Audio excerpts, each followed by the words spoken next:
Hi hello guys. ഇത് നമ്മുടെ Attingal girls higher secondary സ്കൂളിൽ കലോത്സവത്തിൻ്റെ ഭാഗമായിട്ട് പോയപ്പോൾ വളരെ യാദൃച്ഛികമായിട്ട് പാടേണ്ടി വന്ന പാട്ടാണ് കേട്ടോ. നിങ്ങളെല്ലാവരും എൻജോയ് ചെയ്യുന്നു വിചാരിക്കുന്നു. ഓക്കെ.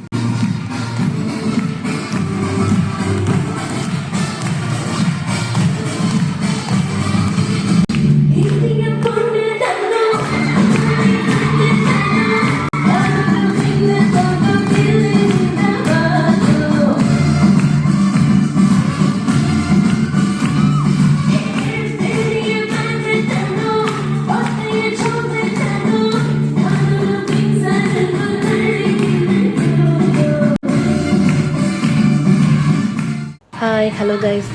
ഇത് നമ്മുടെ ആറ്റിങ്ങൽ ഗേൾസ് ഹയർ സെക്കൻഡറി സ്കൂളിൽ കലോത്സവത്തിൻ്റെ ഭാഗമായിട്ട് പോയപ്പോൾ വളരെ യാദൃച്ഛികമായിട്ട് പാടേണ്ടി വന്ന പാട്ടാണ് കേട്ടോ. നിങ്ങളെല്ലാവരും എൻജോയ് ചെയ്യുന്നു വിചാരിക്കുന്നു. ഓക്കെ.